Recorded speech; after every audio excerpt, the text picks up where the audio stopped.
बुद्ध कहते हैं, भरोसा करना है तो खुद पर करो। दोस्तों, क्या आपको भी लगता है कि आपकी जिंदगी में कोई ऐसा नहीं जिस पर आप आंख मूंद कर भरोसा कर सकें? जब हर तरफ निराशा और अनिश्चितता का माहौल हो, तब क्या करें? ऐसे में महात्मा बुद्ध के अनमोल वचन हमें एक नई राह दिखाते हैं। बुद्ध कहते हैं, भरोसा करना है तो खुद पर करो।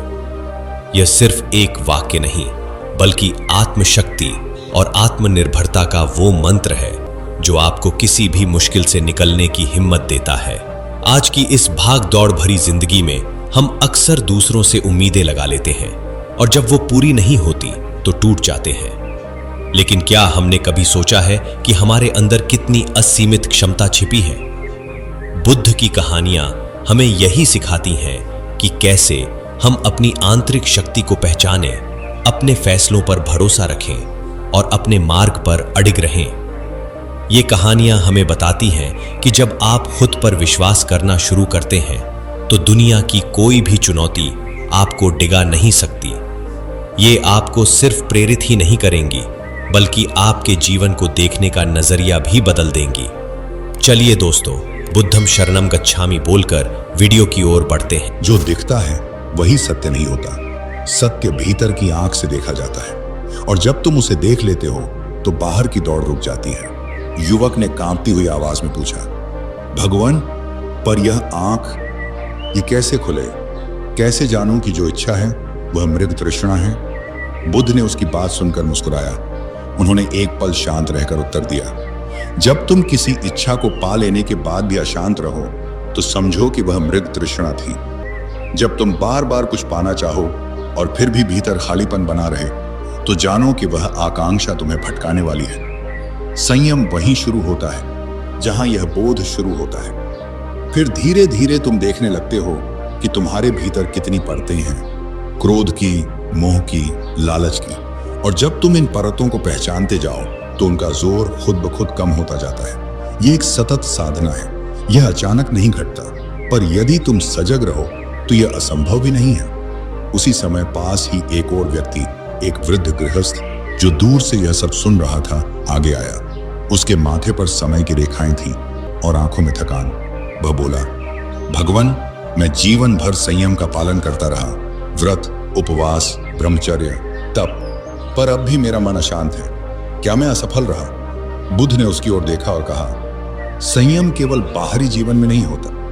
यदि तुम भीतर रोष पालते हो और बाहर से शांत दिखो तो वह असली संयम नहीं है। संयम तब होता है जब भीतर के तूफान भी शांत हो जाएं। यह कोई अनुशासन नहीं, बल्कि सहज स्थिति है जो समझ से उपजती है।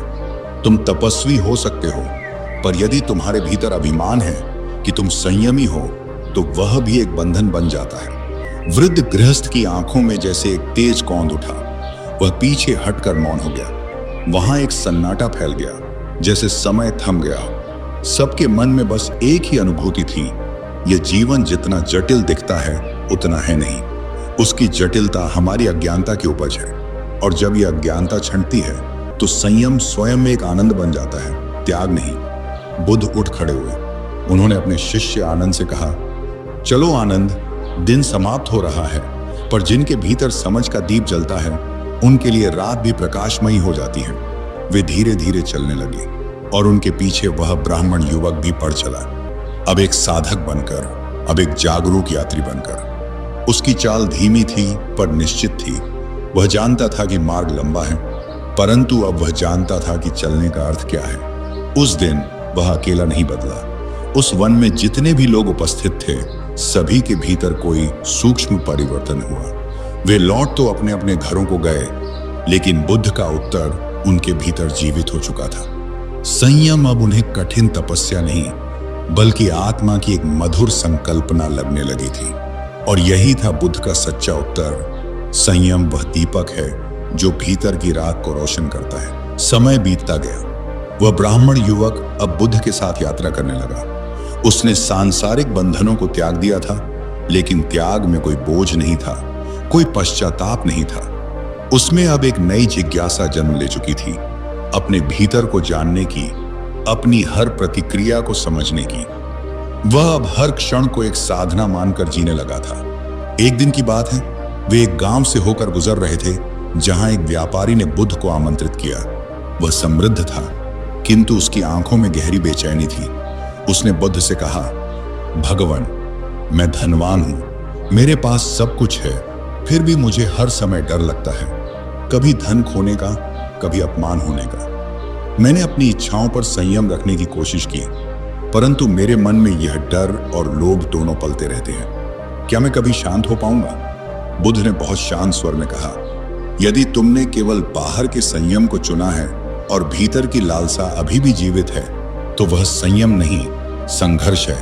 और जब तक मन संघर्ष करता रहेगा, वह डरता रहेगा। तुमने देखा है, जो नाव भारी होती है वह डूबने से डरती है, लेकिन जो नाव खाली होती है वह नदी में निडर तैरती है। तुम्हारा मन भी एक नाव है। अगर वह इच्छाओं, अपेक्षाओं और असुरक्षा से भरा है तो वह भयभीत रहेगा। संयम वह कला है जिससे हम इस नाव को हल्का करते हैं। वह व्यापारी स्तब्ध रह गया। उसने धीमे से पूछा, तो क्या मुझे सब कुछ त्याग देना चाहिए? बुद्ध मुस्कुराए और बोले, नहीं, त्याग बाहरी नहीं, भीतरी होता है। यदि त्याग केवल वस्त्र बदलने या घर छोड़ने तक सीमित हो तो यह एक अभिनय है, पर यदि त्याग भीतर जागृत होता है तो तुम संसार में रहकर भी मुक्त हो सकते हो। संयम वही है जो भीतर की जड़ों को काटता है। एक वृक्ष को काटने के लिए उसकी शाखाएं नहीं, उसकी जड़ काटनी होती है। यही विवेक संयम का आधार है। उस ब्राह्मण युवक जो अब बुद्ध का शिष्य बन चुका था, वह यह सब सुनकर भीतर ही भीतर मुस्कुरा रहा था। वह जानता था यह वही बात है जो उसने पहले दिन बुद्ध से सुनी थी, पर अब उसके अर्थ कहीं अधिक गहरे हो चुके थे। अब वह केवल सुनता नहीं था, जीता था। कुछ महीने बीते। एक दिन वह शिष्य अकेले एक वन में ध्यान कर रहा था। तप्त सूर्य की किरणें उसके माथे पर पड़ रही थी, पर उसका मन एक गहन शांति में डूबा हुआ था। तभी एक शिकारी वहां आया और क्रोध से बोला, तुमने मेरी राह में ध्यान क्यों लगाया है? क्या तुम्हें संसार का कोई काम नहीं? पहले होता तो युवक तर्क करता, क्रोधित हो जाता, लेकिन अब उसने संयम का स्वाद छका था। उसने शिकारी को देखा और शांत स्वर में कहा, भाई, मैं यहां किसी का मार्ग नहीं रोक रहा। यह वन सबका है, तुम्हारा भी, मेरा भी। पर यदि मेरी उपस्थिति से तुम्हें कष्ट हुआ है तो मैं क्षमा चाहता हूं। उसके स्वर में कोई आक्रोश नहीं था, कोई उपदेश नहीं, केवल समर्पण था। शिकारी ठिठक गया। उसे समझ नहीं आया कि यह कैसा मनुष्य है जो बिना भय, बिना प्रतिक्रिया इतनी नम्रता से बात कर रहा है। वह चुपचाप चला गया। और वही क्षण था जहां उस युवक ने जाना कि संयम केवल इच्छा को दबाना नहीं, क्रोध को पी जाना नहीं, बल्कि वह एक ऐसी सहज स्थिति है जिसमें मन प्रतिक्रिया देना भूल जाता है। वह केवल देखता है, समझता है और एक मौन करुणा से भर उठता है। संध्या के समय वह फिर बुद्ध के पास लौटा। उसने कहा, भगवान, आज पहली बार मुझे लगा कि मैंने कुछ नहीं किया, फिर भी बहुत कुछ घट गया। मैं शांत था, पर उस शांति में शक्ति थी। बुद्ध ने मुस्कुराकर कहा, यही है संयम की असली पहचान। जब तुम कुछ करते नहीं, परंतु तुम्हारी उपस्थिति स्वयं एक उत्तर बन जाती है। जब मन जल नहीं, दर्पण बन जाए, तब वह संसार को जैसे का तैसा दिखा सकता है। और जब तुम संसार को दर्पण की तरह देख सको, तब तुम उसके बंदी नहीं रहते, तब तुम मुक्त होते हो। रात्रि गहराती जा रही थी और चंद्रमा उस वन में अपनी चांदनी बिखेर रहा था। चारों ओर मौन था, पर उस मौन में एक संगीत था, और उस संगीत में बुद्ध और उनका शिष्य बैठे थे। दो देह, पर एक ही मौन में समाये हुए। संयम अब एक विचार नहीं रहा था, वह एक जीवन बन चुका था। समय बीतता रहा, अर्थुएं बदली और उस ब्राह्मण शिष्य की साधना गहराती गई। अब वह केवल बुद्ध की बातों को दोहराता नहीं था, बल्कि उन्हें भीतर जीता था। उसके हाव भाव में एक निखरी हुई शांति थी। उसकी आंखों में ऐसी स्थिरता थी जो बहुत कम लोगों में देखी जाती है। धीरे धीरे वह शिष्य जनमानस के बीच भी पहचाना जाने लगा, not by name but by presence. उसकी मौन उपस्थिति जो किसी को भी भीतर तक स्पर्श कर सकती थी। एक दिन बुद्ध ने अपने शिष्यों को एकत्रित किया। वे सभी वृक्षों की छाया में बैठे थे और वातावरण में गंभीरता थी। बुद्ध ने कहा, आज मैं तुम्हें एक संदेश देना चाहता हूं। इस संसार में हर व्यक्ति को दो यात्राएं करनी होती हैं, एक बाहर की जो उसे वस्तुओं की ओर ले जाती है और एक भीतर की जो उसे सत्य की ओर खींचती है। बाहरी यात्रा में भटकाव है, भीतर की यात्रा में शुद्धि है, और इस भीतर की यात्रा में सबसे बड़ा सहारा संयम है। फिर उन्होंने उस ब्राह्मण शिष्य की ओर देखा और बोले, यह शिष्य अब उस अवस्था तक पहुंच चुका है जहां उसका चित्त स्थिर है, उसकी दृष्टि निर्मल है। वह अब केवल ग्रहण नहीं कर रहा, वह देने योग्य भी बन चुका है। सब शिष्य चकित थे। उन्होंने देखा कि जिस युवक ने एक दिन व्याकुल होकर बुद्ध से संयम का अर्थ पूछा था, वह अब एक ऐसी स्थिति में आ चुका था जहां वह स्वयं एक दीपक की तरह जल रहा था। बुद्ध ने कहा, अब समय आ गया है कि यह शिष्य स्वयं अपने पथ पर चले और दूसरों को भी मार्ग दिखाए। जैसे एक दीपक दूसरे दीपक को जलाता है, वैसे ही यह भी अब दूसरों के जीवन में प्रकाश फैला सकता है। उस रात उस शिष्य ने एक अंतिम बार बुद्ध के चरणों में प्रणाम किया। उसकी आंखों में न आंसू थे न मोह, बस कृतज्ञता की गहराई थी। बुद्ध ने उसे आशीर्वाद दिया, जाओ अपने भीतर की शांति को बांटो, पर कभी यह मत समझना कि तुम किसी को बदल सकते हो।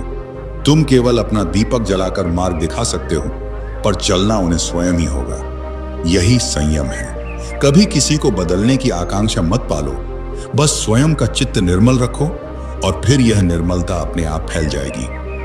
अब वह शिष्य अकेले यात्रा पर निकल पड़ा। गांवों, नगरों और वनों में वो घूमता रहा।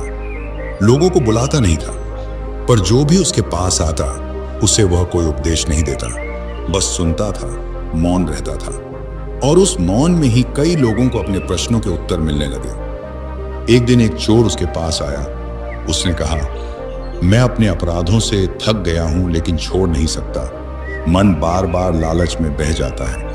क्या मैं भी संयम सीख सकता हूं? शिष्य ने उसकी ओर देखा और बोला, तू कोई अपराधी नहीं है, तू केवल अज्ञानी है। जब तक तू यह नहीं समझेगा कि तू क्या खो रहा है, तब तक तू यही करेगा। संयम कोई नियम नहीं है, वो एक जागृति है। जाग जा और देख कि तू अपने ही भीतर क्या लूट रहा है। वह चोर वहीं बैठ गया और उस दिन पहली बार रोया। उसकी आत्मा से जैसे कोई बोझ उतर गया हो। शिष्य चलता रहा। हर गांव, हर व्यक्ति, हर पशु पक्षी के साथ वह मौन संवाद करता, और उसके भीतर की शांति जैसे एक नदी बन चुकी थी जो जहां से भी गुजरती वहां हरापन छोड़ जाती। एक वर्ष बाद जब वह फिर बुद्ध से मिलने लौटा, तब वह पहले जैसा नहीं था। वह पूर्ण प्रतीत हो रहा था। शब्दों से परे, विचारों से परे, केवल एक शांत उपस्थिति। बुद्ध ने उसे देखा और कुछ नहीं कहा, केवल मुस्कुराए। दोनों मौन में बैठे, जैसे दो दीपक आमने सामने चलते हों। और तब वह शिष्य समझ गया कि अब उसे कुछ और नहीं पाना है। संयम अब लक्ष्य नहीं था, वह उसका स्वभाव बन चुका था। समय बीतता गया, वर्षों गुजर चुके थे। अब वह शिष्य युवा नहीं रहा था। उसकी दाढ़ी में सफेदी आ चुकी थी, माथे पर अनुभव की रेखाएं उभर चुकी थी, और उसकी आंखें किसी गहरे आकाश की तरह शांत थीं। अब वह कहीं नहीं जाता था, न उपदेश देता था, न शास्त्र खोलता था। वह एक घने वन के किनारे एक छोटी सी कुटिया में रहता था, जहां समय जैसे रुक गया हो। वह न किसी को बुलाता था, न किसी से दूर भागता था, पर लोग स्वयं चलकर उसके पास आने लगे थे। कोई दुखी होता, कोई पथभ्रष्ट, कोई प्रश्नों से जलता हुआ, पर हर कोई जब उसके पास बैठता तो कुछ ही क्षणों में मौन हो जाता। लोग कहते थे, उसके पास शब्द नहीं पर उत्तर हैं। एक दिन एक युवा बालक आया। वह बहुत उत्साही था। उसने आते ही पूछा, गुरुदेव, मुझे ज्ञान चाहिए, मुझे ध्यान सिखाइए, मुझे साधना दीजिए।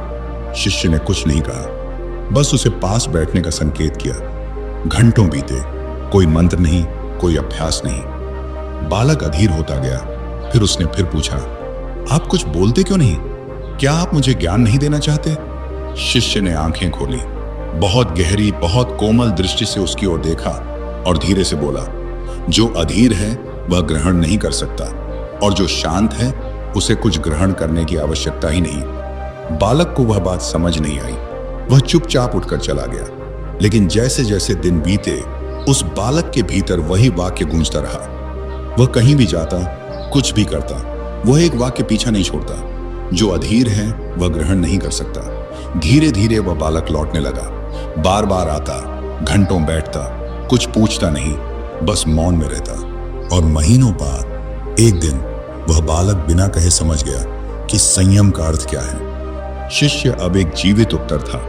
फिर एक दिन वह घड़ी आई जब शिष्य ने अपने शिष्यों को बुलाया। उसकी देह अब थकी हुई थी, पर उसकी आत्मा पहले से कहीं अधिक दीप्त थी।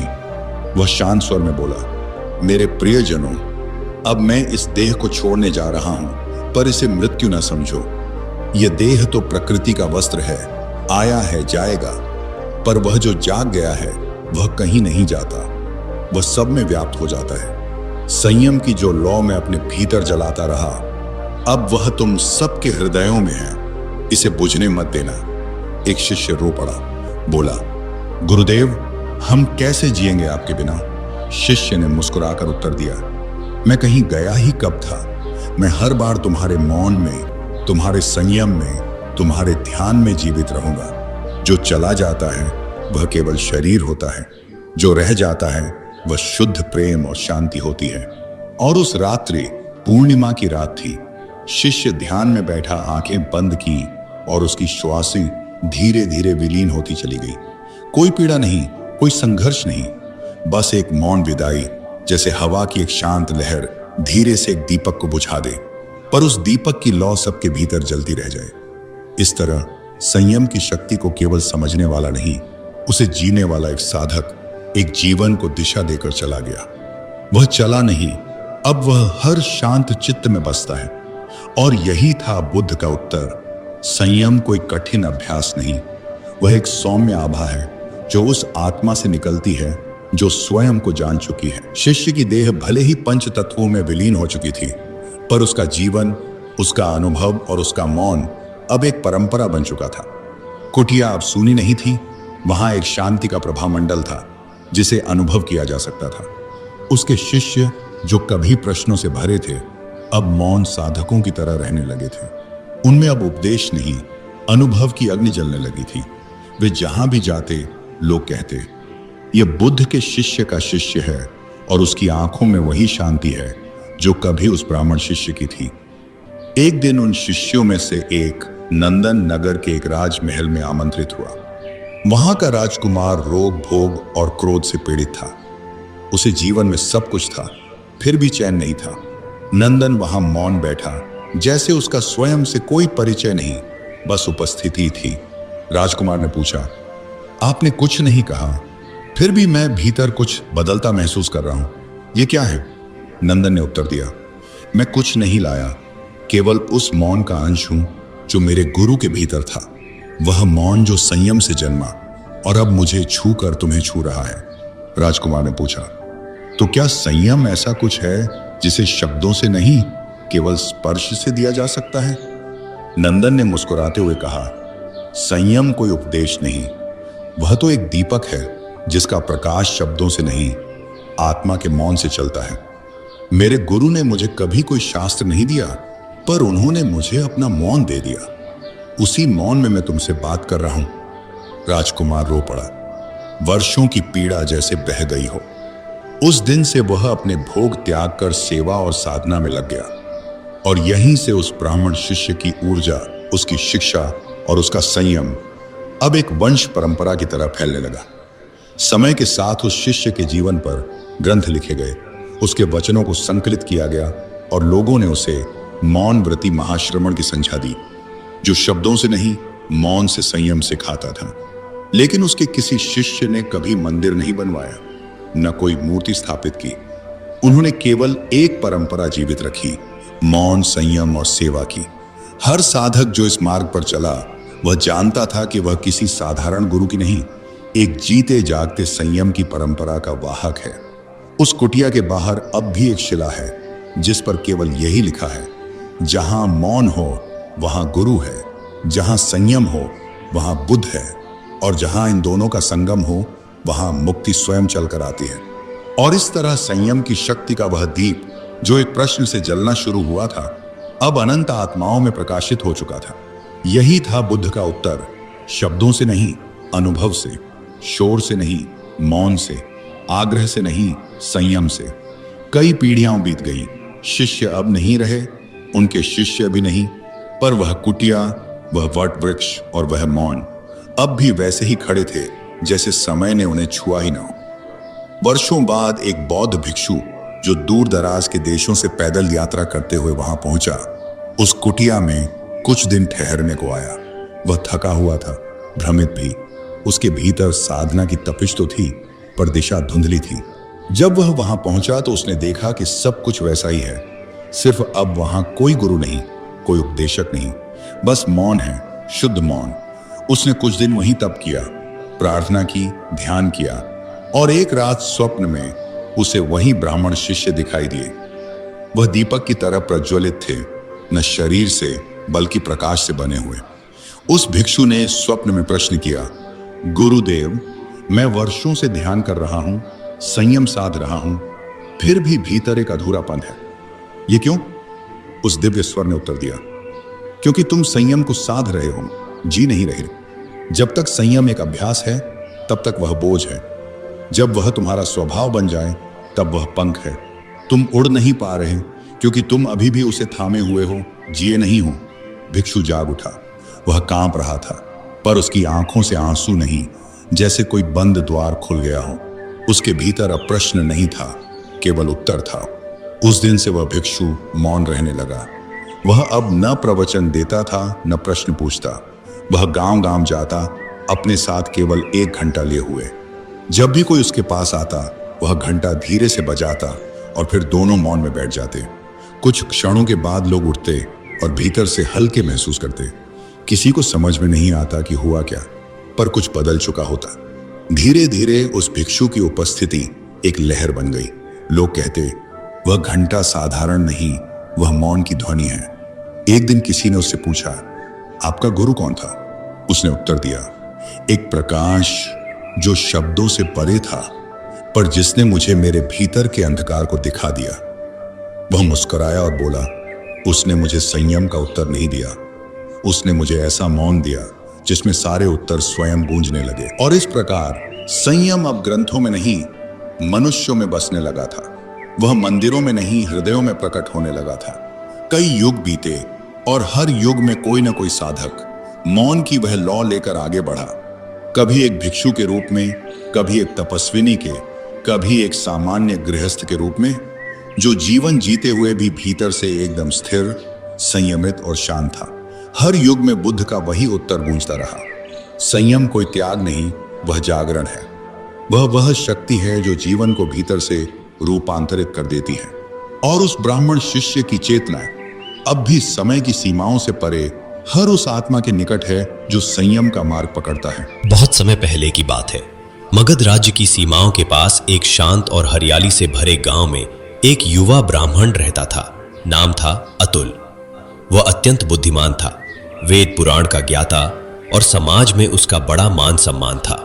फिर भी उसके भीतर हमेशा एक खालीपन सा रहता था, एक ऐसा अज्ञात भय जो उसे रातों को जगाए रखता। उसके मन में एक ही प्रश्न बार बार उठता, क्या मैं जीवन के मार्ग पर सही चल रहा हूं? अतुल का एक स्वभाव यह था कि वह हर निर्णय में किसी न किसी से मार्गदर्शन चाहता, कभी पिता से, कभी गुरुओं से और कभी नगर के ज्योतिषियों से। वो सोचता था कि हर बात का उत्तर बाहर मिलेगा। धीरे धीरे यह आदत उसके जीवन का हिस्सा बन गई, भरोसा करना, पर खुद पर नहीं। एक दिन गांव में यह सूचना फैली कि श्रावस्ती के पास बुद्ध का प्रवचन होने वाला है। अतुल के मन में विचार आया, शायद वही मेरी उलझनें सुलझा सकते हैं। उसने तुरंत प्रस्थान किया और 3 दिन की कठिन यात्रा के बाद वह जेतवन विहार पहुंचा। वहां हजारों की भीड़ थी, लेकिन बुद्ध की उपस्थिति में हर कोई शांत था, जैसे सागर भी उनके चरणों में मौन हो गया हो। अतुल ने भीड़ में बैठते हुए हाथ जोड़कर प्रश्न किया, भगवान, मैं जानना चाहता हूं, जीवन का सही मार्ग क्या है? कौन बताएगा कि मैं क्या करूं, कहां जाऊं? बुद्ध मुस्कुराए। उन्होंने अतुल को अपने पास बुलाया और एकदम शांत स्वर में कहा, तुमने बहुतों से मार्ग पूछा, लेकिन क्या कभी खुद से प्रश्न किया? अतुल थोड़ी देर चुप रहा, फिर बोला, मैं डरता हूं, मुझे भरोसा नहीं होता कि मैं जो सोच रहा हूं वह सही है। बुद्ध ने जमीन पर एक रेखा खींची और बोले, यह रेखा तुम्हारे जीवन की दिशा है। यदि तुम इसे खुद खींचो तो तुम इसके हर मोड़ के लिए जिम्मेदार होगे, लेकिन अगर इसे कोई और खींचे तो तुम खुद को कभी नहीं समझ पाओगे। भरोसा करना है तो खुद पर करो, क्योंकि कोई और तुम्हारे भीतर की लौ को नहीं पहचान सकता। अतुल के मन में जैसे कोई रोशनी जल गई हो। बुद्ध ने आगे कहा, संसार में हर कोई मार्गदर्शन दे सकता है, लेकिन चलना तुम्हें खुद पड़ेगा। तुम्हारे पांव तुम्हारे हैं और तुम्हारा अंतर्मन ही तुम्हारा सबसे सच्चा मार्गदर्शक है। कोई भी ज्ञान तब तक अधूरा है जब तक तुम उसे खुद न अनुभव करो। बुद्ध ने एक पुरानी कथा सुनाई।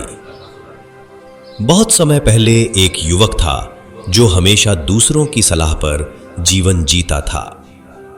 वो जब खेत बोता तो पड़ोसी की सलाह पर, जब विवाह करता तो गुरु की सलाह पर। जीवन के हर मोड़ पर उसने केवल दूसरों की आवाज सुनी, अपनी कभी नहीं।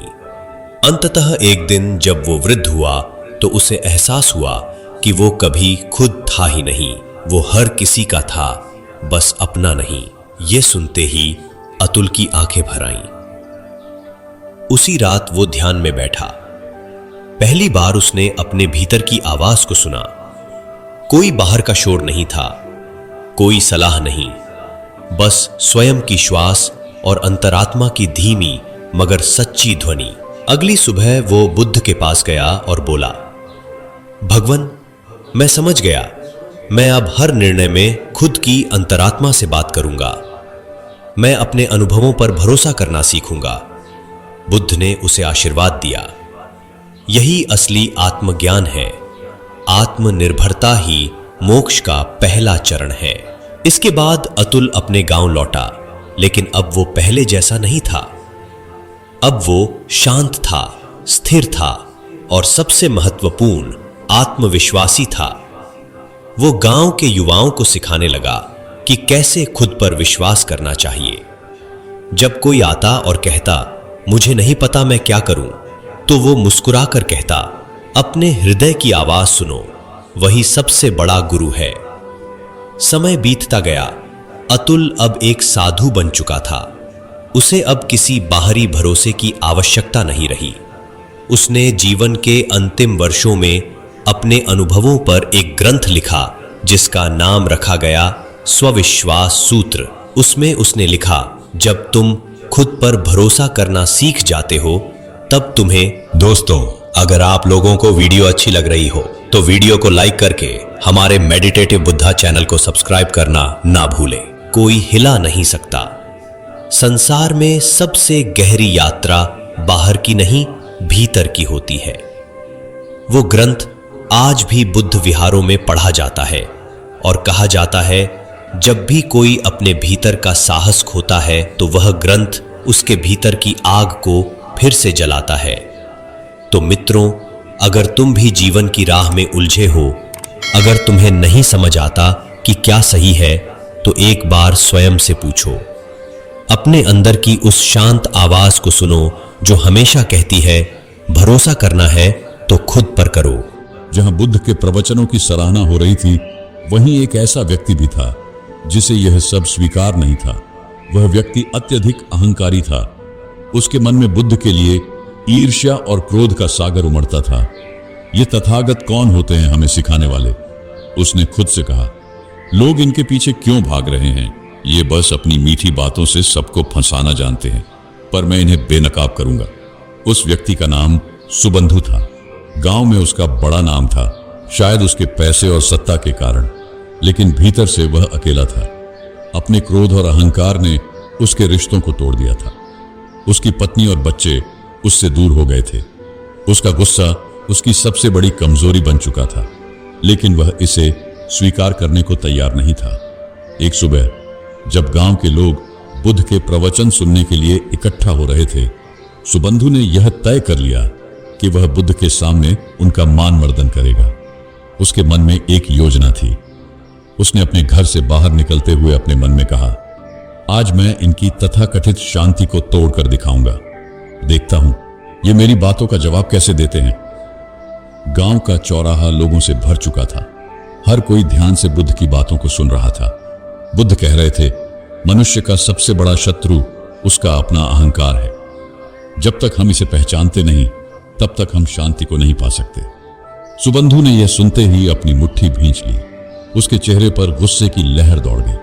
वह तेजी से भीड़ को चीरते हुए आगे बढ़ा। उसकी आंखों में क्रोध साफ झलक रहा था, लेकिन बुद्ध, वह शांत बैठे थे, जैसे किसी झील की सतह पर हवा भी न चल रही हो। गांव के चौराहे पर सैकड़ों लोग इकट्ठा हो चुके थे। बुद्ध का उपदेश चल रहा था। उनकी वाणी में ऐसी गहराई थी कि हर कोई मंत्रमुग्ध होकर सुन रहा था। लोग शांत थे, जैसे समय थम गया हो। बुद्ध ने कहा, जो क्रोध पर काबू पा लेता है वह जीवन के सबसे बड़े युद्ध को जीत लेता है। तभी अचानक भीड़ को चीरता हुआ सुबंधु क्रोध से भरा हुआ तेज कदमों से आगे बढ़ा। उसके चेहरे पर उबलता गुस्सा और कटुता साफ दिखाई दे रही थी। उसकी आवाज गूंज उठी, तथागत, आप कौन होते हैं हमें उपदेश देने वाले? क्या आप सोचते हैं कि आप यहां आकर हमें सिखाएंगे कि कैसे जीना है? ये सुनते ही लोगों की निगाहें सुबंधु की ओर मुड़ गईं। सबके चेहरों पर आश्चर्य और असमंजस था। आनंद और अन्य शिष्य चौंक गए। आनंद ने सुबंधु की ओर गुस्से से देखा, लेकिन बुद्ध, वह अभी भी शांत बैठे थे, जैसे कुछ हुआ ही ना हो। सुबंधु ने अपनी आवाज और तेज करते हुए कहा, आपके ये प्रवचन, ये दिखावा है। आप खुद को महान समझते हैं, लेकिन मुझे आप जैसे साधु बहुत मिले हैं जो बस शब्दों के जाल में लोगों को फंसाते हैं। आप झूठे हैं। उसकी बातें अब अपमानजनक होती जा रही थीं। वहां खड़े लोग असहज हो गए। आनंद ने आगे बढ़कर कहा, तुम्हें नहीं पता तुम किससे बात कर रहे हो? भगवान बुद्ध के लिए इस तरह के शब्द मत बोलो। बुद्ध ने आनंद की ओर हाथ उठाकर इशारा किया, आनंद, रुक जाओ। हर व्यक्ति अपनी पीड़ा को व्यक्त करता है, इसे प्रकट करने दो। सुबंधु ने बुद्ध की इस शांति को देखकर और भी तीखी बात कहनी शुरू कर दी। देखा, यही तो है आपका नाटक, ये चुप रहकर सब सहने का दिखावा। पर मैं जानता हूं भीतर से आप भी मुझसे डरते हैं, इसीलिए कुछ नहीं बोलते, है ना? शिष्य अब और अधिक क्रोधित हो रहे थे, लेकिन बुद्ध, उनकी आंखों में अभी भी करुणा झलक रही थी। उन्होंने सुबंधु की हर बात को धैर्यपूर्वक सुना। उनके चेहरे पर न तो क्रोध था न असहजता। सुबंधु ने जब देखा कि उसकी बातों का बुद्ध पर कोई असर नहीं हो रहा है, तो उसका क्रोध और बढ़ गया। उसने भीड़ की ओर मुड़कर कहा, देखो, यह व्यक्ति तुम्हें शांत होने का पाठ पढ़ाता है, लेकिन खुद कुछ भी नहीं कर सकता। यह सब दिखावा है। लोग कुछ भी कहने से डर रहे थे, लेकिन उनके भीतर सवाल उठ रहे थे, बुद्ध आखिर कुछ क्यों नहीं कह रहे? वे क्यों इसे सहन कर रहे हैं? सुबंधु की तीखी बातें चलती रहीं। हर शब्द जैसे आग की चिंगारी बुद्ध की ओर फेंका जा रहा था, लेकिन बुद्ध का धैर्य चट्टान की तरह स्थिर था। सुबंधु की तीखी आवाज चौराहे पर गूंज रही थी। उसके शब्दों में क्रोध, अपमान और अहंकार का मेल साफ झलक रहा था। लोग सहमे हुए थे, शिष्य क्रोधित थे, लेकिन बुद्ध, वह शांत बैठे थे, जैसे पहाड़ पर बहने वाली हवा, स्थिर, गहन और अप्रभावित। सुबंधु ने अपनी बात खत्म करते हुए व्यंग्य से कहा, अब क्या हुआ तथागत? चुप क्यों हो? बोलिए, आप जैसे महान उपदेशक के पास मेरे सवालों का कोई उत्तर नहीं है? बुद्ध ने धीरे से अपनी आंखें उठाईं। उनके चेहरे पर मुस्कान थी, ऐसी मुस्कान जो किसी के भी मन को शांत कर दे। उन्होंने शांत और सधी हुई आवाज में कहा, भाई, यदि तुमसे एक प्रश्न पूछूं तो क्या तुम उत्तर दोगे? सुबंधु, जो अपने क्रोध के आवेग में था, अचानक ठहर गया। वह थोड़ा चौंक गया, लेकिन अपने स्वर को तीखा रखते हुए बोला, पूछो, तुम्हारा सवाल भी सुन लेते हैं। बुद्ध ने अपनी जगह पर स्थिर बैठते हुए कहा, यदि कोई व्यक्ति किसी को उपहार देता है और वह उपहार लेने से इनकार कर दे, तो वह उपहार किसके पास रहता है? सुबंधु को यह सवाल सुनकर समझ नहीं आया कि इसका क्या मतलब है। उसने व्यंग्य से हंसते हुए कहा, यदि कोई उपहार नहीं लेता तो जाहिर सी बात है, वह उस व्यक्ति के पास ही रहेगा जिसने उसे दिया। बुद्ध ने उसी शांति से उत्तर दिया, बिल्कुल सही कहा तुमने। और अब सोचो, तुम जो मुझे क्रोध, अपशब्द और अपमान का उपहार दे रहे हो, यदि मैं उसे स्वीकार न करूं तो यह उपहार किसके पास रहेगा? बुद्ध के शब्दों ने जैसे पूरे माहौल को स्थिर कर दिया। हर कोई स्तब्ध था। सुबंधु, जो अब तक आत्मविश्वास से भरा था, अचानक खामोश हो गया। उसने अपनी आंखें झुका लीं। बुद्ध ने अपनी बात को आगे बढ़ाया, भाई, क्रोध और अपमान भी वैसे ही हैं जैसे कोई उपहार। यह देने वाले का अपना चयन होता है, लेकिन लेने वाले का भी अधिकार है कि वह इसे स्वीकार करे या नहीं। मैं तुम्हारे क्रोध और अपमान को स्वीकार नहीं करता, इसलिए यह तुम्हारे पास ही रहेगा। शांति और स्थिरता के साथ बोले गए ये शब्द सुबंधु के भीतर गहराई तक उतर गए। वहां खड़ी भीड़ भी एकदम शांत हो गई। आनंद और अन्य शिष्य बुद्ध की बातों से प्रभावित होकर उन्हें निहार रहे थे। सुबंधु ने पहली बार अपने भीतर कुछ अजीब सा महसूस किया। वह समझ नहीं पा रहा था कि यह क्या था, शर्म, आत्ममंथन या कुछ और। लेकिन एक बात स्पष्ट थी, उसके शब्दों का बुद्ध पर कोई प्रभाव नहीं पड़ा था। इसके विपरीत उनके शब्द उसके भीतर एक तूफान पैदा कर चुके थे। सुबह का सूरज अब सिर पर आ चुका था। चौराहे पर पसरी खामोशी टूटने का नाम नहीं ले रही थी।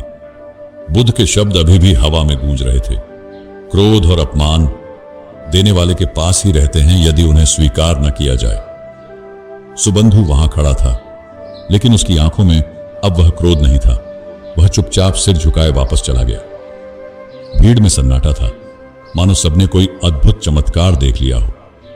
जैसे जैसे लोग वहां से लौटने लगे, बुद्ध के शिष्य आनंद के मन में सवालों का तूफान उठने लगा। वह खुद को रोक नहीं पाया और बुद्ध के पास आकर बोला, भगवान, मैं समझ नहीं पा रहा हूं। वह व्यक्ति आपको अपमानित कर रहा था, आपके बारे में अपशब्द कह रहा था, और फिर भी आपने उसे कुछ नहीं कहा, न डांटा, न कोई प्रतिक्रिया दी। आखिर आपने ऐसा क्यों किया? बुद्ध ने आनंद की ओर देखा। उनकी आंखों में करुणा और धैर्य का मेल था। उन्होंने धीरे से पूछा, आनंद, अगर कोई तुम्हें गुस्सा दिलाने की कोशिश करे तो क्या तुम्हें गुस्सा आना जरूरी है? आनंद ने थोड़ी झिझक के साथ उत्तर दिया, भगवान, गुस्सा तो स्वाभाविक है जब कोई अपमान करे या भला बुरा कहे, लेकिन आपने कैसे यह सब सह लिया? मैं तो उस व्यक्ति पर क्रोधित हो गया था। बुद्ध मुस्कुराए। उन्होंने आनंद को अपने पास बैठने का संकेत दिया। आनंद, बुद्ध ने कहा, गुस्सा स्वाभाविक नहीं है, यह एक प्रतिक्रिया है, और हर प्रतिक्रिया हमारे अपने मन का चयन होती है। अगर मैं सुबंधु की बातों पर गुस्सा करता तो मैं उसकी तरह हो जाता। क्या मैं चाहता हूं कि मेरा मन उसके गुस्से से प्रभावित हो जाए? आनंद ने ध्यान से सुना, लेकिन उसकी जिज्ञासा कम नहीं हुई। उसने फिर पूछा, लेकिन भगवान, क्या आपको दुख नहीं हुआ? वह व्यक्ति आपकी निंदा कर रहा था, क्या आप उस अपमान को महसूस नहीं कर सके? बुद्ध ने एक गहरी सांस ली और मुस्कुराते हुए बोले, आनंद, अपमान तब तक नहीं पहुंचता जब तक हम उसे अपने भीतर जगह न दें। अगर कोई व्यक्ति आग लेकर आए और हम उसे ईंधन न दें तो क्या वह आग जल पाएगी? मैं तो केवल करुणा का अभ्यास करता हूं, और करुणा का अर्थ है दूसरों की पीड़ा को समझना। सुबंधु के शब्दों में उसकी पीड़ा झलक रही थी। वह अपने भीतर के संघर्ष से लड़ रहा था, तो फिर मैं क्यों उसका गुस्सा अपने अंदर प्रवेश करने दूं? आनंद का चेहरा सोच में डूब गया। उसने गहरी सांस लेते हुए कहा, तो क्या इसका मतलब यह है कि हमें हर अपमान और निंदा को बस सहन करना चाहिए भगवान? बुद्ध की मुस्कान गहरी हो गई। उन्होंने आनंद की आंखों में देखा और बोले, आनंद, सहन करना भी एक कला है, लेकिन उसका उद्देश्य केवल सहना नहीं है। यह हमें भीतर से मजबूत बनाता है, और जब हमारा मन स्थिर और शांत होता है तभी हम दूसरों को समझ सकते हैं। आज तुमने देखा कि सुबंधु ने मुझे जितना क्रोधित करने की कोशिश की, मैं उतना ही शांत रहा। क्या तुम जानते हो क्यों? आनंद ने उत्तर में केवल सिर हिलाया। वह समझना चाहता था। सुबंधु गांव की पगडंडी पर धीमे धीमे चल रहा था। उसके कदम थके हुए थे और मन अशांत। बुद्ध के शांत उत्तर ने उसके भीतर कुछ ऐसा जगा दिया था जिसे वह पहचान नहीं पा रहा था। क्रोध, जो उसकी पहचान बन चुका था, पहली बार उसे बोझिल लग रहा था। गांव से दूर एक पुराना बरगद का पेड़ था। सुबंधु वहां जाकर बैठ गया। उसने अपनी मुट्ठियां भींच ली और अपने आप से कहा, यह क्या हो रहा है मुझे? मैं हमेशा सही रहा हूं। लोग मुझसे डरते हैं, मेरा सम्मान करते हैं, लेकिन आज उस तथागत के सामने ऐसा क्यों लगा कि मैं हार गया हूं? उसके भीतर का अहंकार उसे कचोट रहा था, लेकिन बुद्ध की मुस्कुराहट और उनके शब्द बार बार उसकी यादों में गूंज रहे थे। यदि कोई उपहार स्वीकार न करे तो वह वापस देने वाले के पास रहता है। सुबंधु के चेहरे पर अचानक एक बेचैनी उभरी। उसने खुद से पूछा, क्या यह क्रोध यह कटुता मेरे ही पास रह गई है। मैं इसे दूसरों पर फेंकता हूं, लेकिन शायद वे इसे कभी ले ही नहीं पाए। क्या मैं ही इसका भार ढो रहा हूं? उसकी आंखें भर आईं। उसने अपने चारों ओर देखा। पेड़ों की सरसराहट, पक्षियों की चहचहाहट, सब कुछ उसे शांत करने की कोशिश कर रहा था, लेकिन उसके भीतर का तूफान थमने का नाम नहीं ले रहा था। पहली बार उसने अपने जीवन पर नजर डाली। क्यों मैं हमेशा गुस्से में रहा? क्यों मैंने हर किसी को चोट पहुंचाई? क्या मैं वाकई इतना कमजोर हूं कि मुझे अपना अस्तित्व साबित करने के लिए दूसरों को अपमानित करना पड़ा? बरगद के नीचे बैठे बैठे सुबंधु फूट फूट कर रोने लगा। उसने अपने सिर को घुटनों में छिपा लिया। उसकी आंखों से आंसू लगातार बह रहे थे। यह वही व्यक्ति था जो कुछ घंटे पहले तक अपने क्रोध और अहंकार में डूबा हुआ था। अब वह अपनी ही कमजोरियों के सामने खड़ा था। कुछ देर बाद सुबंधु ने सिर उठाया। उसका चेहरा आंसुओं से भीगा हुआ था, लेकिन उसकी आंखों में एक नई चमक थी। उसने मन ही मन कहा, मुझे तथागत के पास लौटना होगा। मुझे उनसे माफी मांगनी होगी। शायद मैं उनसे कुछ सीख सकूं। शायद वह इस बोझ से मुझे मुक्त कर सके। सुबंधु ने धीरे धीरे गांव की ओर कदम बढ़ाए। हर कदम के साथ उसका हृदय हल्का हो रहा था। वह जानता था कि यह आसान नहीं होगा।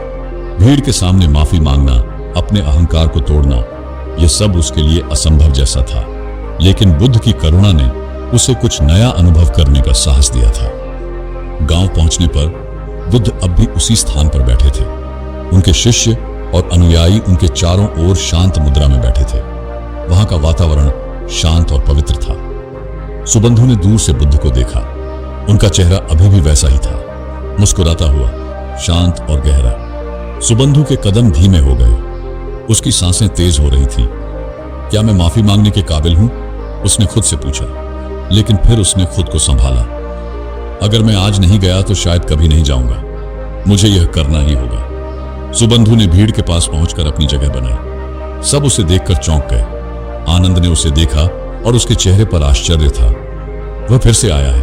अब क्या चाहता है? सुबंधु ने बुद्ध के करीब जाकर धीमे स्वर में कहा, भगवान, मैं आपसे कुछ कहना चाहता हूं। सुबंधु की आवाज में अब एक शर्मिंदगी थी। वह आंखें झुके हुए खड़ा था, जैसे अपने दिल का बोझ साझा करने के लिए शब्दों को ढूंढ रहा हो। लेकिन बुद्ध की शांति ने उसे मजबूती दी। बुद्ध ने उसे देखा, फिर धीरे से बोले, सुबंधु, तुम मुझसे कुछ कहना चाहते हो तो कहो। तुम्हारी आत्मा अब एक गहरे मंथन में है। तुम्हें अपने भीतर की यात्रा पूरी करनी होगी। सुबंधु की आंखों में आंसू थे, लेकिन उसने खुद को संभाला। उसने धीरे धीरे कहा, भगवान, मुझे खुद पर घृणा हो रही है। मैंने जिन लोगों को तिरस्कृत किया, उनका अपमान किया, वह सभी मुझे माफ कर सकते हैं, लेकिन अब मैं खुद को कैसे माफ करूं? मैं समझ नहीं पा रहा हूं, क्या करूं? उसकी आवाज में एक दर्द था जो पूरी तरह से उसके भीतर की उलझन को दर्शा रहा था। बुद्ध ने उसे एक गहरी नजर से देखा। उनके चेहरे पर एक हल्की मुस्कान थी, जो एक ऐसे व्यक्ति की मुस्कान थी जो किसी और के दर्द को समझ सकता है। उन्होंने धीमे स्वर में कहा, तुम्हारे शब्द, तुम्हारा क्रोध, तुम्हारा अहंकार, ये सब तुम्हारे भीतर के अंधकार से आते थे। लेकिन यह अंधकार तब तक नहीं रहता जब तक तुम उसे अपनी चेतना से बाहर नहीं निकालते। सुबंधु ने सिर झुका लिया और बुद्ध ने फिर कहा, तुम सोचते हो कि तुम अपने किए गए कर्मों को कैसे माफ कर सकोगे, लेकिन मैं तुमसे एक सवाल पूछता हूं, क्या तुम अपने अंधकार से भाग सकते हो? सुबंधु की आंखों में एक हलचल थी। उसने सोचा, फिर धीरे से उत्तर दिया, नहीं भगवान, अंधकार से भागना संभव नहीं है। मुझे उसी का सामना करना होगा। बुद्ध की आंखों में गहरी समझ थी। उन्होंने फिर कहा, ठीक वही बात है सुबंधु। तुम्हारे भीतर जो अंधकार है, वह तुम्हारा क्रोध, तुम्हारा अहंकार, तुम्हारा भय, यह सब सिर्फ तुम्हारी आत्मा की छाया है। और एक दिन जब तुम इसका सामना करोगे, यह छाया धीरे धीरे मिट जाएगी, क्योंकि प्रकाश और अंधकार एक साथ नहीं रहते। सुबंधु की आंखों में अब एक नई लहर थी। वह यह समझने लगा था कि वह केवल अपने भीतर के अंधकार से भागने का प्रयास कर रहा था, जबकि उसे उसका सामना करना था। बुद्ध ने उसकी बातों को समझते हुए और भी गहरे शब्दों में मार्गदर्शन देना शुरू किया। तुम्हारे अंधकार के अंतर्गत जो दर्द है, वह सिर्फ तुम्हारे भीतर नहीं है, ये सब लोग सहते हैं। जब तुम अपने दर्द को समझते हो तो तुम दूसरों के दर्द को भी समझ पाओगे। तुम्हारी करुणा तभी प्रकट होगी जब तुम अपने भीतर के घावों को पहचानोगे और उन्हें ठीक करने का प्रयास करोगे। सुबंधु की आंखों में चमक आ गई। उसने धीरे से कहा, क्या मैं वाकई इसे बदल सकता हूं भगवान? बुद्ध की आंखों में गहरी शांति थी। उन्होंने उसे संबोधित करते हुए कहा, यह परिवर्तन तुम्हारे भीतर ही है सुबंधु। तुम अपने विचारों, अपनी क्रियाओं और अपने दृष्टिकोण को बदलने से शुरुआत कर सकते हो। परिवर्तन हमेशा भीतर से आता है। जब तुम स्वयं को बदलोगे तो तुम्हारे आसपास का संसार भी बदल जाएगा। सुबंधु ने एक गहरी सांस ली और जैसे ही बुद्ध की बातों ने उसे आत्मविश्वास दिया, उसने महसूस किया कि वह सच में कुछ बदल सकता है। वह अब अपने भीतर की जंग जीतने के लिए तैयार था। सुबंधु ने बुद्ध की उपदेशों को अपने दिल में पूरी तरह से उतार लिया था। वह यह समझ चुका था कि उसका असली शत्रु बाहर नहीं बल्कि उसके भीतर था। उसका अहंकार, उसका क्रोध और उसकी नफरत। बुद्ध के मार्गदर्शन ने उसे आत्ममंथन के लिए प्रेरित किया था और अब वह अपने जीवन में एक नई शुरुआत करने के लिए तैयार था। कुछ दिनों तक सुबंधु ने अपनी दिनचर्या को पूरी तरह से बदल दिया था। वह पहले की तरह गुस्से में नहीं आता था। अपने भीतर की अशांति और घृणा को वह अब शांति और सहानुभूति से बदलने की कोशिश कर रहा था। एक दिन जब सुबंधु गांव के बाजार से गुजर रहा था, उसे एक छोटा बच्चा दिखा जो एक टूटे हुए बर्तन के साथ बैठा था। बच्चा घबराया हुआ था, उसकी आंखों में डर था। सुबंधु ने उसके पास जाकर पूछा, क्या हुआ? तुम डर क्यों रहे हो? बच्चे ने कांपते हुए कहा, मुझे बर्तन को ठीक करना था, लेकिन मैं इसे और भी तोड़ बैठा। अब मुझे डर है कि लोग मुझे डांटेंगे। सुबंधु ने बच्चे की आंखों में देखा और उसे पहली बार महसूस हुआ कि यह बच्चा उस दर्द का सामना कर रहा था जो कभी वह खुद महसूस करता था। वह बच्चा भी अपमानित होने और अपनी की गए गलतियों के लिए डर रहा था, ठीक जैसे सुबंधु कभी अपनी क्रोध की वजह से डरता था। सुबंधु ने धीरे से बच्चे को अपने पास खींचा और कहा, देखो, हर कोई कभी न कभी गलती करता है। यह बर्तन टूटना कोई बड़ी बात नहीं है। असली बात यह है कि हम अपनी गलती से क्या सीखते हैं। यह सुनकर बच्चा थोड़ा शांत हुआ और सुबंधु के शब्दों ने उसे कुछ आश्वस्त किया। सुबंधु की आवाज में वह सच्ची करुणा थी जो बुद्ध के उपदेशों का परिणाम थी। सुबंधु के भीतर एक अद्भुत बदलाव आ चुका था। पहले वह किसी की कमजोरी का मजाक उड़ाता था, लेकिन अब वह दूसरों के दर्द को समझने लगा था। वह किसी के प्रति क्रोध नहीं रखता था, बल्कि अब वह हर व्यक्ति में करुणा और समझ देखने लगा था। वह धीरे धीरे बदलता जा रहा था। अब वह एक नई सोच के साथ हर स्थिति का सामना करने लगा था। अब उसे खुद से नफरत नहीं थी, बल्कि वह खुद को स्वीकार करने और सुधारने की कोशिश कर रहा था। कुछ दिन बाद गांव में एक और घटना घटी। गांव के एक बुजुर्ग व्यक्ति को कोई समस्या हो गई थी और कुछ लोग उसकी मदद करने के बजाय उसे हिकारत की नजरों से देख रहे थे। सुबंधु ने यह देखा और बिना किसी संकोच के उस बुजुर्ग के पास गया। उसने उनकी मदद की और सभी को दिखा दिया कि कैसे एक व्यक्ति का हृदय बड़ा हो सकता है अगर वह खुद को समझे और दूसरों की मदद करने का अवसर दे। गांव के लोग अब सुबंधु को एक नए रूप में देख रहे थे। वह वही व्यक्ति था जो कभी गुस्से और घृणा से भरा हुआ था, लेकिन अब वह करुणा और शांति का प्रतीक बन चुका था। सुबंधु को अब यह एहसास हो चुका था कि असली ताकत अपने भीतर के अंधकार से बाहर निकलने में है। उसका परिवर्तन धीरे धीरे गांव में न केवल उसकी जिंदगी में बल्कि दूसरों की जिंदगी में भी बदलाव ला रहा था। वह अब पूरी तरह से बुद्ध के उपदेशों पर चलने के लिए तैयार था। उसने अपने अहंकार को छोड़ दिया था और उसकी आंखों में एक नई जोश और सुकून था। वह दिन सुबंधु के जीवन का एक महत्वपूर्ण मोड़ था। अब वह बदल चुका था। उसे अपने भीतर की शक्ति का एहसास हो चुका था। वह जानता था कि शांति केवल बाहरी परिस्थितियों से नहीं आती। वह जानता था कि शांति केवल बाहरी परिस्थितियों से नहीं आती, बल्कि यह हमारी आंतरिक स्थिति से उत्पन्न होती है। बुद्ध की शिक्षा ने उसे यह समझाया था कि अगर हम अपने भीतर के क्रोध और नफरत को त्याग दें तो हम जीवन में वास्तविक सुख और शांति पा सकते हैं। एक दिन बुद्ध ने सुबंधु को अपने पास बुलाया। यह वही दिन था जब सुबंधु ने अपनी पूरी यात्रा के बारे में बुद्ध से बातचीत करने का निर्णय लिया था। उसने सिर झुका लिया और धीरे से कहा, भगवान, मैं जानता हूं कि मैंने जो किया वह गलत था, लेकिन अब मैं खुद को ठीक करना चाहता हूं। मैंने महसूस किया है कि हमारे भीतर की शांति ही हमें बाहरी दुनिया से जोड़े रखती है, लेकिन मैं जानता हूं यह आसान नहीं होगा। क्या आप मुझे और मार्गदर्शन देंगे? बुद्ध ने उसे मुस्कुराते हुए देखा और अपनी आंखों में गहरी करुणा के साथ उत्तर दिया, सुबंधु, तुम्हारे दिल में अब एक नई समझ और बदलाव है। यह तुम्हारा सबसे बड़ा कदम है, लेकिन ध्यान रखना, जीवन में सबसे बड़ा परिवर्तन अपने भीतर होता है। जब तुम अपने मन को शुद्ध करोगे, तब तुम्हारा हर कार्य और विचार भी शुद्ध होगा। यही तुम्हारा जीवन का संदेश है। आंतरिक शांति ही बाहरी दुनिया को बदलने का पहला कदम है। सुबंधु ने ध्यान से बुद्ध की बातों को सुना और उनके शब्दों का गहरा असर महसूस किया। वह समझ चुका था कि जीवन में शांति और सुख पाने के लिए उसे अपने भीतर की हलचल को शांत करना होगा। कुछ दिन बाद गांव में एक गंभीर संकट उत्पन्न हुआ। एक बड़ी बारिश ने फसल को नष्ट कर दिया था और किसान और उनके परिवार बुरी तरह प्रभावित हुए थे। गांव में बहुत घबराहट थी। लोग एक दूसरे पर आरोप लगा रहे थे। ऐसे समय में सुबंधु ने बुद्ध के उपदेशों को याद किया और एक कदम आगे बढ़ते हुए वह गांव वालों के पास गया।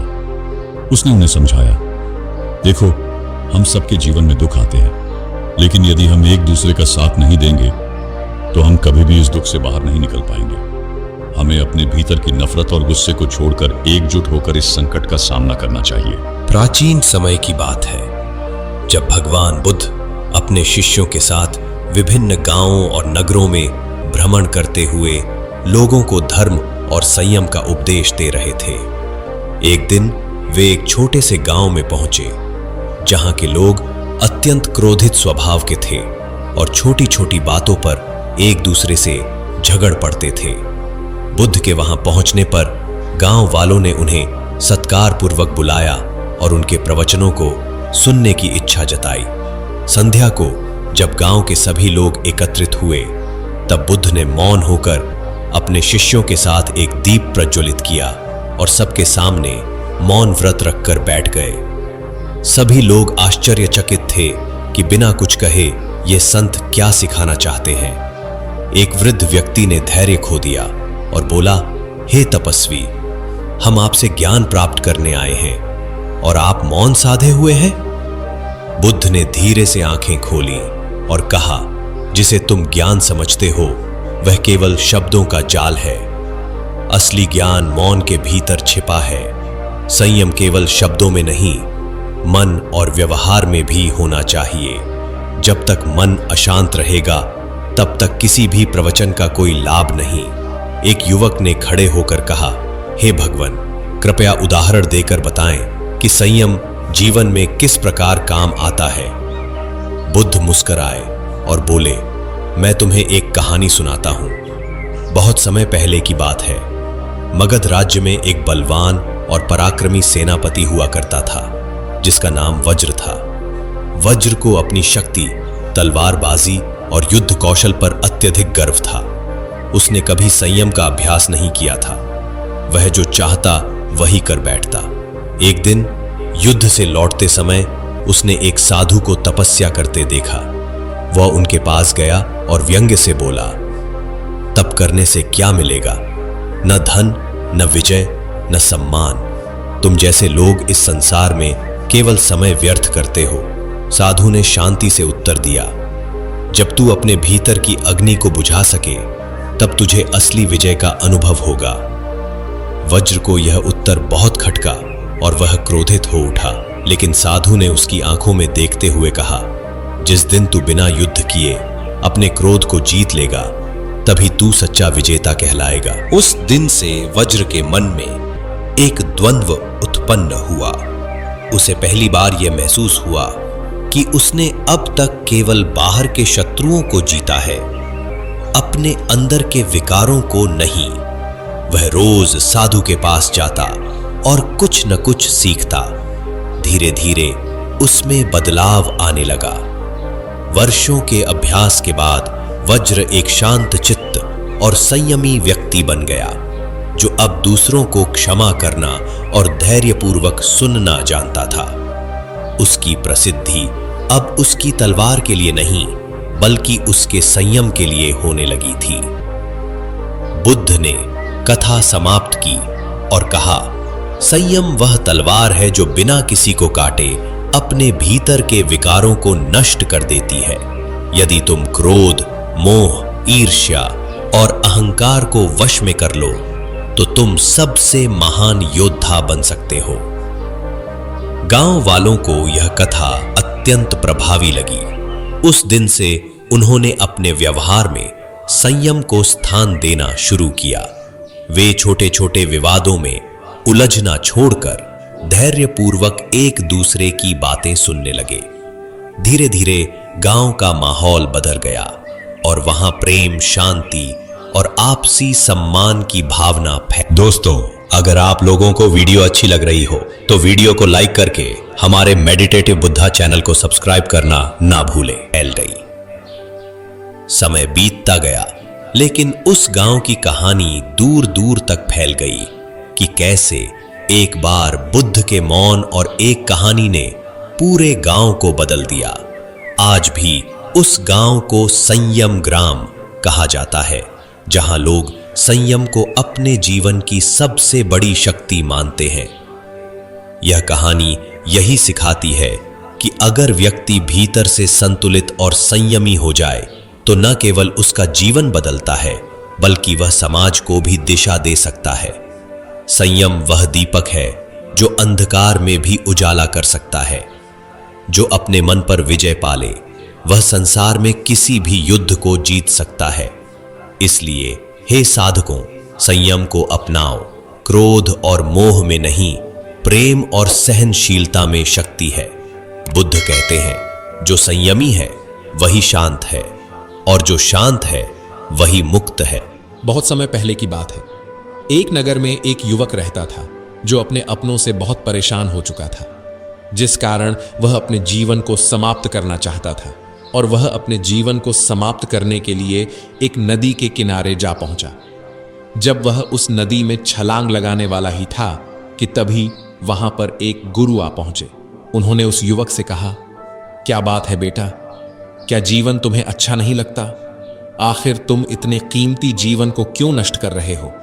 इस पर व्यक्ति उदास होकर उन गुरुवर से कहता है, हे गुरुवर, जिंदगी भर जिन्हें मैंने अपना माना, जिन्हें मैंने अपना समझा, जिनकी मैंने हर ख्वाहिशें पूरी की, जिन पर मैंने सब कुछ लूटा दिया, आज मैंने बस इतनी सी ख्वाहिश रखी कि वे लोग मेरा सम्मान करें।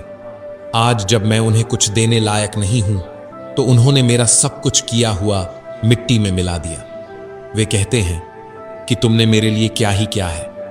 यह बात सुनकर मुझे ऐसा लगने लगा है कि मेरा तो पूरा जीवन ही व्यर्थ हो गया है।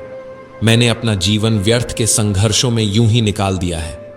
और तब मेरे मन में तरह तरह के प्रश्न उठने लगे और मैं यह सोचने लगा कि आखिर यहां पर कौन है जो अपना है?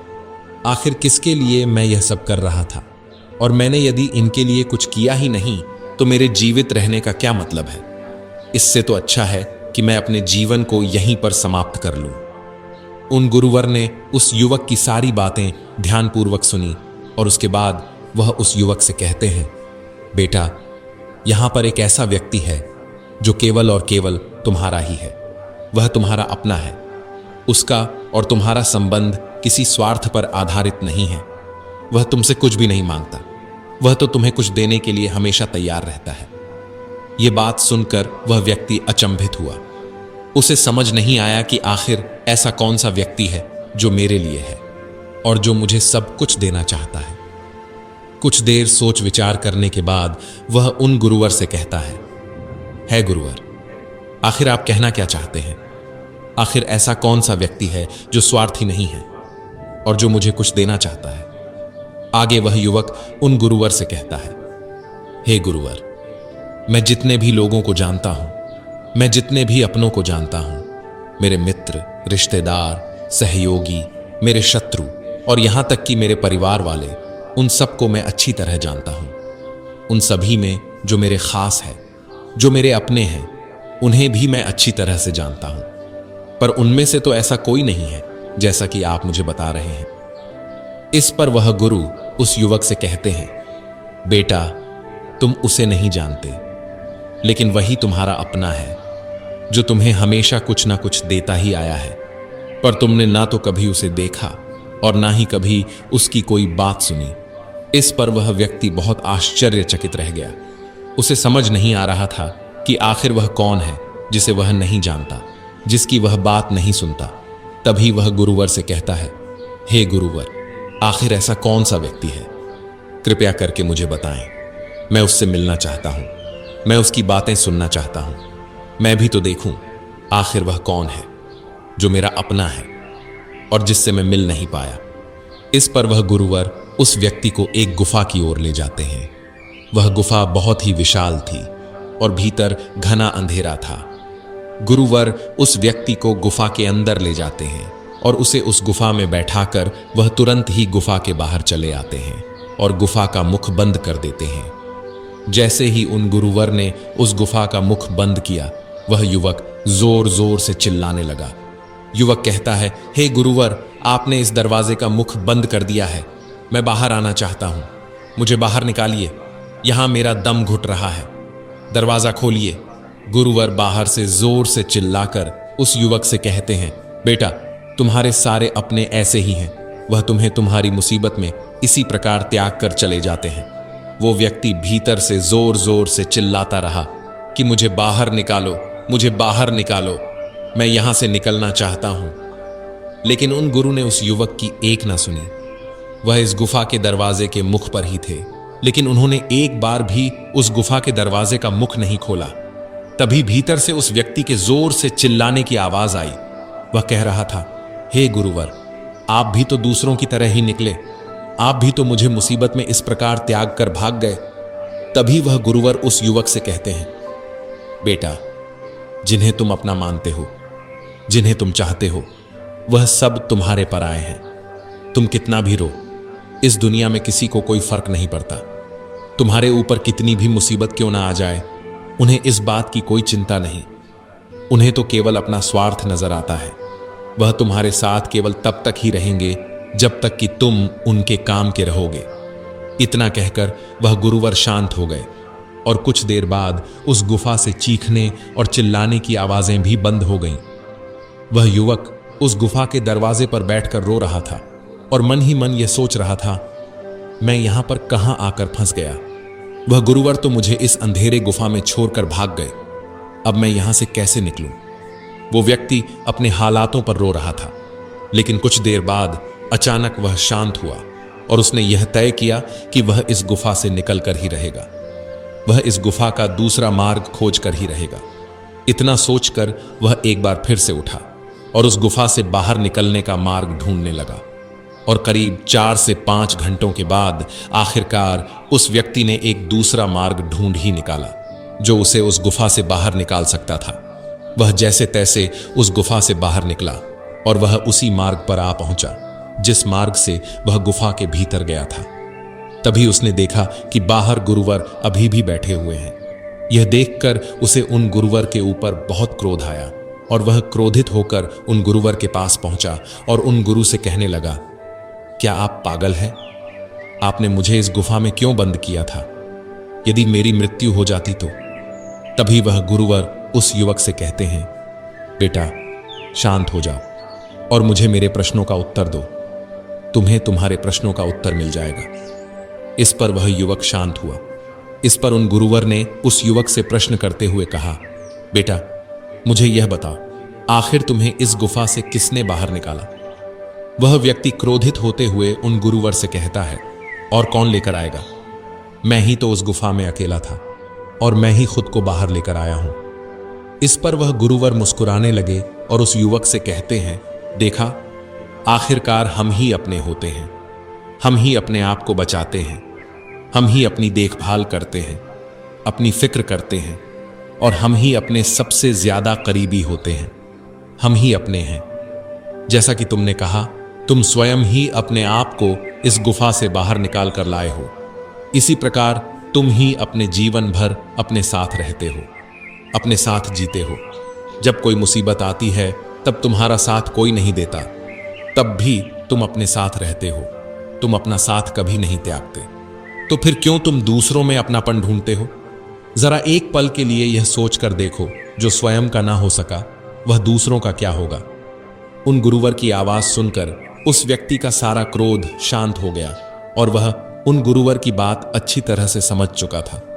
उसने उन गुरुवर से कहा, हे गुरुवर, आप ठीक कहते हैं, आपकी बात बिल्कुल सही है, लेकिन मेरे अलावा मेरे परिवार में मेरे माता पिता, भाई बहन, पत्नी और बच्चे भी तो हैं, यह भी तो मेरे अपने ही हैं। उस युवक की यह बात सुनकर वह गुरुवर उस युवक से कहते हैं, बेटा तुम मेरे साथ चलो, मैं तुम्हें कुछ दिखाता हूं।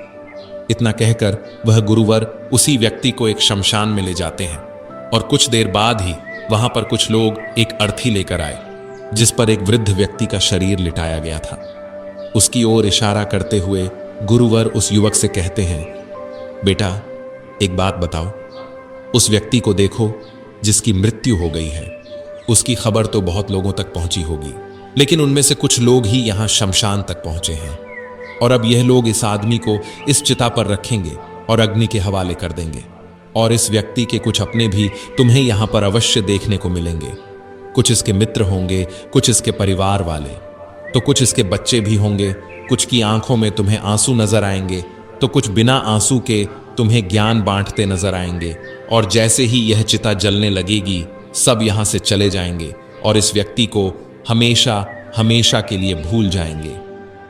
उन गुरुवर के इतना कहने के कुछ देर बाद ही उन लोगों ने उस मृत व्यक्ति को चिता पर लिटा दिया और उसे अग्नि के हवाले कर दिया। जैसे ही चिता जलने लगी तुरंत ही कुछ लोग वहां से हाथ धोकर घर की ओर निकलने लगे।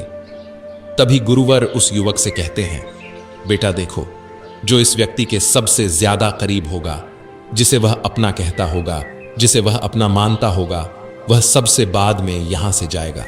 और देखते ही देखते सभी लोग वहां से चले गए, लेकिन एक व्यक्ति जो बाहर ही रह गया था वह उस चिता में जलने वाले का पुत्र था, लेकिन कुछ देर बाद ही वह भी वहां से चला गया। तभी वह गुरुवर उस व्यक्ति से कहते हैं, देखा, यहां पर कोई अपना नहीं होता, हमारा साथ कोई नहीं देता, सारे संबंध तो केवल इस दुनिया के ही है। हम तो अकेले आते हैं और अकेले ही जाते हैं। हम अपने आप को साथ लेकर तो हैं और अपने आप को ही साथ लेकर वापस चले जाते हैं, पर अपने आप से कभी मिल ही नहीं पाते। और यही हमारे जीवन का सबसे बड़ा दुर्भाग्य है।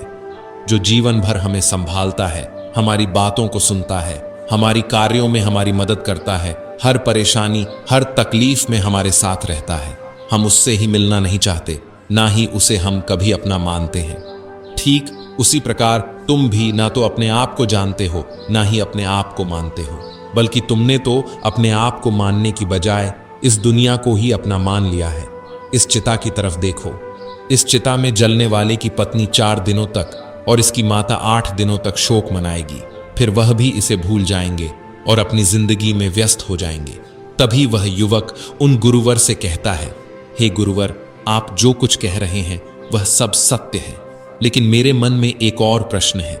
तभी गुरुवर कहते हैं, पूछो, तुम क्या पूछना चाहते हो? इस पर वह युवक कहता है, हे गुरुवर, अगर मैं ही अपना हूं और मुझे ही अपना ख्याल रखना है और अपने आप को जानना है, पहचानना है, मुझे अपनी बातें सुननी है और अपने साथ रहना है, तो आखिर मेरे माता पिता, भाई बहन, पत्नी, बच्चे, क्या मैं इनको त्याग दूं क्योंकि वह दूसरे हैं, मेरे अपने नहीं हैं? इस पर वह गुरुवर मुस्कुराने लगे और उस युवक से कहते हैं, बेटा, मैंने ऐसा कब कहा कि तुम अपने माता पिता, भाई बहन, अपनी पत्नी और अपने बच्चों को त्याग दो? मैं तो बस तुमसे इतना ही कह रहा हूं कि जिस दिन तुम स्वयं को जान जाओगे, तुम अपने आप को पहचान जाओगे, और जिस दिन तुम्हारा स्वयं से मिलन हो जाएगा, उस दिन से तुम यह सोचकर कभी नहीं जियोगे कि जो भी तुम कर रहे हो उसके बदले में तुम्हें कुछ प्राप्त होगा। तब गुरुवर की आवाज सुनकर वह युवक आश्चर्यचकित रह गया। वह समझ नहीं पा रहा था कि आखिर गुरुवर क्या कहना चाहते हैं। तभी वह युवक उन गुरुवर से कहता है, हे गुरुवर, एक तरफ तो आप कह रहे हैं कि वह सारे तुम्हारे अपने नहीं, और दूसरी तरफ आप यह भी कह रहे हैं कि उन्हें ना त्यागो। आखिर मैं आपकी बात समझ नहीं पा रहा। आप कहना क्या चाहते हैं? इसका जवाब देते हुए वह गुरुवर उस युवक से कहते हैं, बेटा, जिस दिन तुम्हारा तुमसे मिलन हो जाएगा, उस दिन के बाद से तुम किसी दूसरे के लिए दुखी नहीं रहोगे, क्योंकि तब तुम उनके लिए जो भी करोगे केवल यह सोचकर नहीं करोगे कि भविष्य में तुम्हें कुछ मिलेगा। जैसे कि अभी कुछ देर पहले तुम यही सोचकर तो रो रहे थे कि तुमने उनके लिए जो कुछ भी किया है उसके बदले तुमने आज तक उनसे कुछ नहीं मांगा। बस तुम तो उनसे केवल जरा सा सम्मान चाहते हो, लेकिन वह तुम्हें सम्मान नहीं दे रहे और यह भावना तुम्हें दुख पहुंचा रही है। लेकिन जब तुम स्वयं को जान जाओगे तो तुम्हारे भीतर से यह भावना भी चली जाएगी और तब तुम किसी से ना कोई आशा रखोगे और ना ही तुम्हारी आशाएं टूटेगी और ना ही तुम्हें कभी दुख पहुंचेगा। जिसे भी तुम अपना कहते हो वह सब तुमसे अपने स्वार्थ के लिए है और जो कुछ भी तुम उनके लिए कर रहे हो उसमें भी तुम्हारा स्वार्थ छुपा हुआ है, क्योंकि जो कुछ भी तुम उनके लिए कर रहे हो उसके बदले में तुम भी तो उनसे कुछ चाहते हो, और अगर उन्होंने तुम्हें वो कुछ नहीं दिया जो तुम चाहते हो तो तुम्हारे भीतर तुरंत प्रश्नों के सैलाब उठने लगते हैं। तुम यह सोचने लग जाते हो कि मैंने तो उनके लिए इतना कुछ किया, लेकिन वह मेरे लिए कुछ नहीं करना चाहते, वह मुझे कुछ नहीं देना चाहते। इसीलिए इस दुनिया में अगर कोई हमारा है तो वह हम खुद ही हैं, हम ही अपने हैं और हम ही अपने साथ हमेशा रहते हैं। इतना कहकर वह गुरुवर शांत हो गए और उस युवक को भी अब उन गुरु की बात अच्छी तरह से समझ में आ चुकी थी। उस युवक ने उन गुरुवर को प्रणाम किया और वापस अपने घर लौट गया। अब से वह अपने परिवार के साथ हंसी खुशी रहता।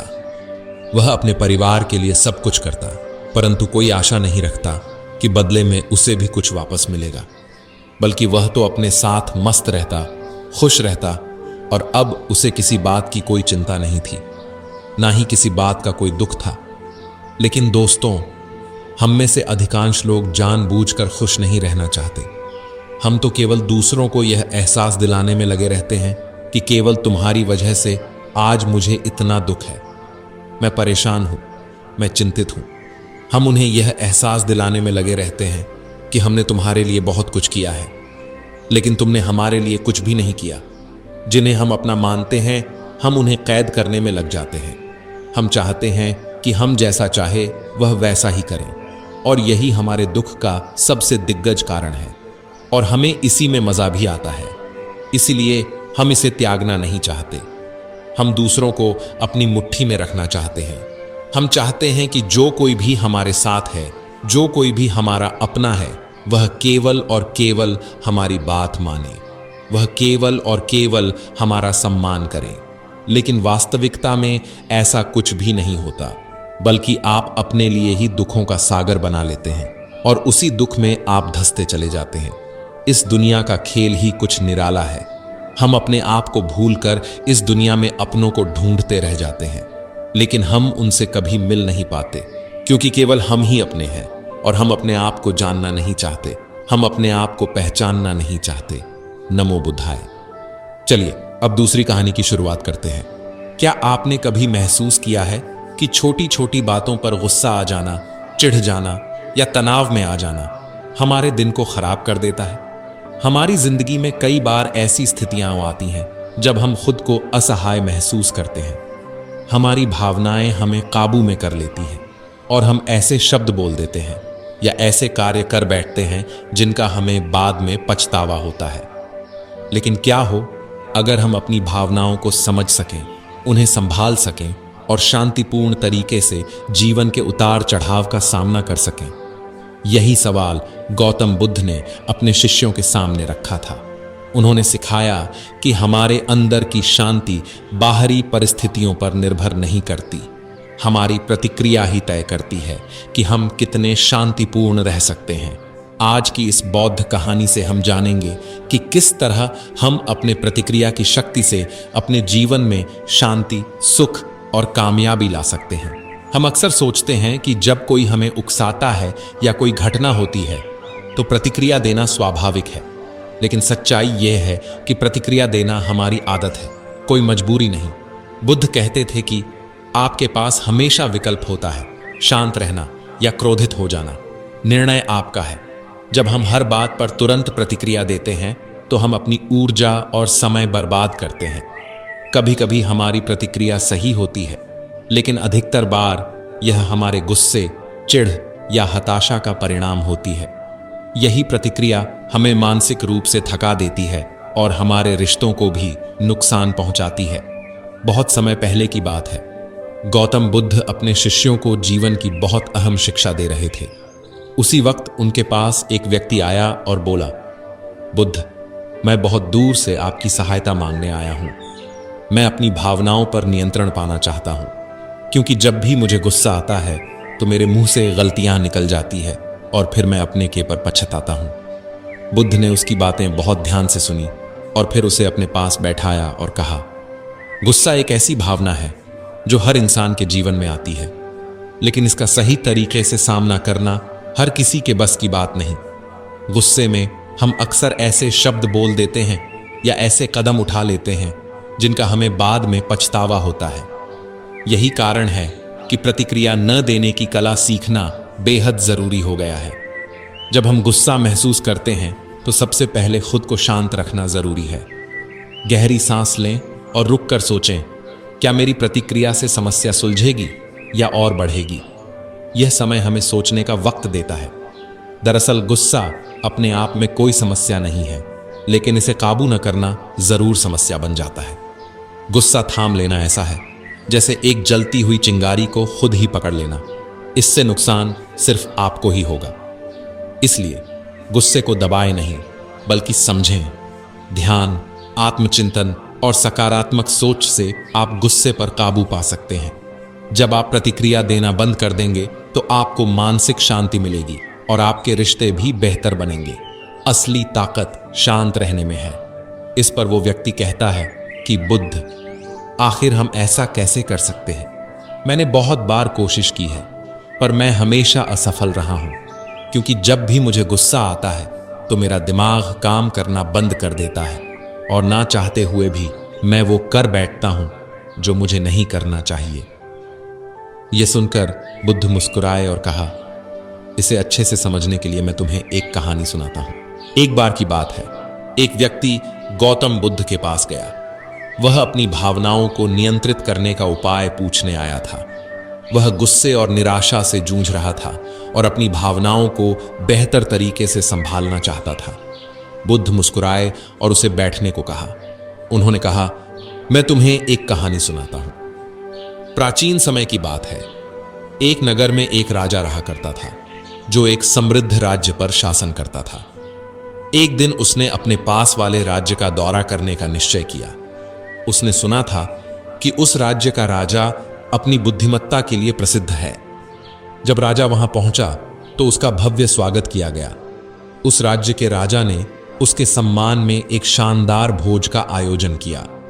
भोज के दौरान उस राजा ने अपनी खाने में एक मक्खी देखी। ये देखते ही वो गुस्से से भर गया और तुरंत ही अपने सेवक को दूसरा खाना लाने का आदेश दिया।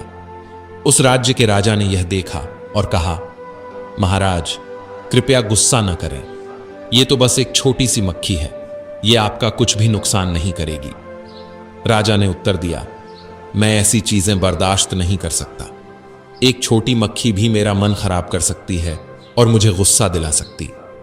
उस राज्य का राजा मुस्कुराया और कहा, महाराज, मुझे आपको एक सलाह देने दें। आपकी मन की स्थिति मक्खी ने खराब नहीं की, बल्कि आपकी प्रतिक्रिया ने की है। आपके पास अपनी भावनाओं को नियंत्रित करने की शक्ति है। उन्हें खुद पर हावी ना होने दें। यह सुनकर राजा को अपनी गलती का एहसास हुआ और वो अपने राज्य लौट गया। अपने राज्य लौटते ही राजा ने उन परिस्थितियों पर प्रतिक्रिया देना बंद कर दिया जो पहले उसे उकसाती थी। धीरे धीरे उसने पाया कि वह मुश्किल हालात में भी शांत रह सकता है और बेहतर निर्णय ले सकता है। बहुत समय पहले की बात है। मगध राज्य के एक दूरस्थ गांव में एक गरीब लड़का रहता था जिसका नाम आनंद था। उसका जीवन संघर्षों से भरा था।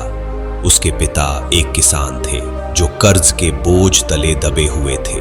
घर में रोज का खाना तक मुश्किल से मिलता था और शिक्षा पाने का तो कोई सपना भी नहीं देख सकता था। पर आनंद के भीतर कुछ अलग था। एक आग, एक जिज्ञासा और सबसे बढ़कर आत्मविश्वास। लेकिन उसकी सबसे बड़ी कमजोरी थी जल्दी हार मान लेना। वो बार बार प्रयास करता, लेकिन असफलता मिलते ही टूट जाता। गांव वाले उसका मजाक उड़ाते, कहते ये लड़का कभी कुछ नहीं कर सकता। एक दिन गांव में समाचार फैला कि स्वयं भगवान बुद्ध पास के गांव में प्रवचन देने आने वाले हैं। आनंद के भीतर उत्सुकता जागी। वह बिना किसी को बताए वहां पहुंचा। वहां भीड़ थी, सैकड़ों लोग आए हुए थे। बुद्ध शांत मुद्रा में बैठे थे और जैसे ही उन्होंने बोलना शुरू किया, पूरा वातावरण मौन हो गया। बुद्ध ने कहा, जीवन में हार और जीत केवल मन की स्थिति है। जिस दिन तुम हार को समझने लगोगे, वही दिन जीत की शुरुआत होगी। आनंद को ये शब्द भीतर तक छू गए। उसने पहली बार महसूस किया कि हार कोई अंत नहीं, बल्कि एक सीख है। प्रवचन के बाद वह बुद्ध के पास गया और हाथ जोड़कर बोला, भगवान, मैं हर बार हार जाता हूं, मैं क्या करूं? बुद्ध मुस्कुराए और बोले, तुम्हें 3 बातें समझनी होंगी। पहली, जब तुम गिरो तो वहीं मत रुको। दूसरी, असफलता कोई अपमान नहीं, वह अनुभव है। तीसरी, जीतने के लिए पहले भीतर से हार को स्वीकार करना सीखो। आनंद को लगा जैसे उसकी पूरी जिंदगी का उत्तर मिल गया हो। वह वापस लौटा, पर अब वो पहले जैसा आनंद नहीं था। अब वह हर सुबह जल्दी उठकर ध्यान करता, खुद को शांत करता और रोज एक नई कोशिश करता। उसने पढ़ाई शुरू की, खेतों में अपने पिता की मदद की और रात को लोगों को पढ़ाना शुरू किया। धीरे धीरे लोग उसकी मेहनत को पहचानने लगे। गांव का वही लड़का जिसे लोग हारा हुआ मानते थे, अब गांव के बच्चों का शिक्षक बन गया था। वर्षों बाद जब वह शहर जाकर परीक्षा देने गया, तो उसने बुद्ध धर्म पर आधारित शास्त्र प्रतियोगिता में प्रथम स्थान पाया। लोग आश्चर्य में पड़ गए, क्या ये वही आनंद है? लेकिन आनंद का अहंकार नहीं बढ़ा। वह समझ चुका था कि जीत का असली अर्थ है स्वयं को जीतना। उसने अपने अनुभवों को कहानियों में बदलना शुरू किया। वह गांव-गांव जाकर लोगों को समझाता कि हार कोई श्राप नहीं, वह भगवान का दिया एक मार्गदर्शन है। जब तुम एक रास्ता बंद होता देखो, तो समझ लो कि दूसरा दरवाजा खुलने वाला है। कई बार जीवन हमें सबसे नीचे इसलिए ले जाता है ताकि हम खुद को नए रूप में ऊपर उठाना सीखें।